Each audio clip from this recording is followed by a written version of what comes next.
لە بەردەم دەقێکین کە خطابی تازەی بەڕێز ئۆجەلانە. ئەم دەقێکی سیاسیە، بەڵێ متوربەی کردووە بە هەندێک ئەفکاری خۆی بە مەسەلەی دیموکراسی، بە گۆڕانکاری، بە هەندێک شمزە، بەڵام ئەمە دەقێکی سیاسیە، دەواازەیەکە ئیکاتەوە بۆ دانووسان، بۆ مفاوەزات. ئێستا جارێ مفاوەزات دەستی پێ نەکردو. مفاوەزات دەبێت دوو تەرەف بێ بەرامبەر بە یەک دانیشن و دوو ئەجندەی جیاواز بێت. تا ئێستا مفاوەزات دەستی پێ نەکردو. ئەمە دەست دەواازەیەکە کرایەوە، بەڵام دەوڵەتی تورکیا ڕازی بووە ئەم دەواازەیە بکرێتەوە. ئەمە زۆر زۆر گرنگە، ئەمە بزانین.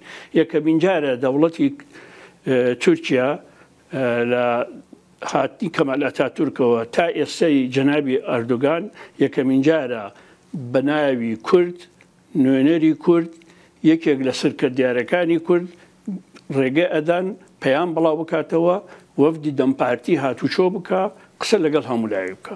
تا ئێستا چی بووە؟ دوو نەوع پشتیوانی ئەم پەیامە هەیە. نەوعی یەکەم دەوڵەتەکانن، دەوڵەتە گەورەکان، نەتەوەیە گرتوەکان، یەکێتی ئۆروپا، ناتۆ، ئەمانە هەموو تەییدیەکەن. ئەمە ئەم دەوڵەتانە پێش هەموو شتێک ئاسایشی جیهان و ئاسایشی ناوچەکە و ئاسایشی ئابووری و ئەمانەیان لا مەطلەبە.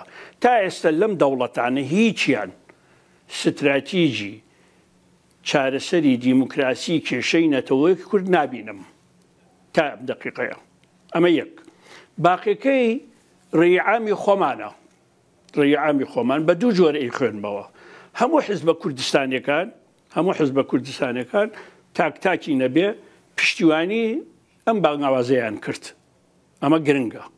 دوام شەقامی باکوور، شەقامی باکوور لە چەند شارێک بە هەزاران کەس ڕژاونەتە سەر جادە.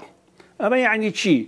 یعنی لە ڕووی بابەتیەوە زەمینەکە لەبارە بۆ ئەوەی ئەم بانگەوازەی ئۆجەلان، ئەو کاکە مستەفا دەقیق قسەی کرد، ئەمە بانگەوازە، نەک پەیامە، نەک پرۆژەیە، بانگەوازێکە و بانگەواز ڕچە شکاندنە. دوایی چۆن ڕێگەکە ئەبڕی، ئەمە مەوزوعێکی ترە. زۆر گرنگە ینی ئەوە تێبگەین وروژانی خەڵک بۆ پشتیوانی بانگەوازەکە و هەموو حیزبە سیاسیەکان لە ڕۆژهەڵاتی کوردستان، لە ڕۆژئاوای کوردستان، لە باکووری کوردستان، ئەنجا باشوور کە خۆمان، سەرۆکایەتی هەرێم، سەرۆکایەتی حکوومەت، یەکێتی و پارتی، نەوەی نوێ، گۆڕان، هەر هەمویان تەییدیان کردووە. ئەمە زۆر زۆر گرنگە، زۆر گرنگە. و فەیسبووکیش پڕە لە تەئید، زۆر زۆر پڕە لە تەئید. من بەش بە حاڵی خۆم دا ئەوەنەی تریش تەئید بکرێ، هێشتا ناتوانم بڵێم دڵنیام ئەمە لە 100% سەرەکەوێ. ئەمە یەک. دووهەم جەنابی ئۆجەلان ئێستا کەوتە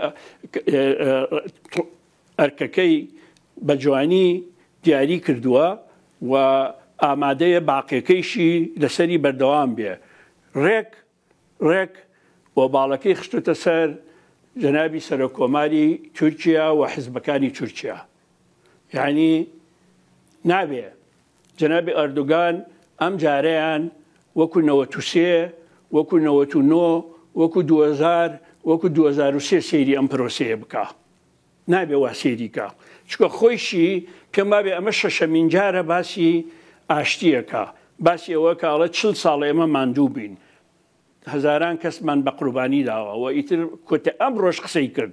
ئەمڕۆ لە بینینی کەسوکاری قوربانیەکانی سوپای تورکیایە ئەو قسانەی کرد، باسی دیالۆگی کرد، باسی برایەتی کرد، باسی دیموکراسی کرد، باسی قۆناغێکی نوێی کرد لە تورکیا، باسی ئەوەی کرد.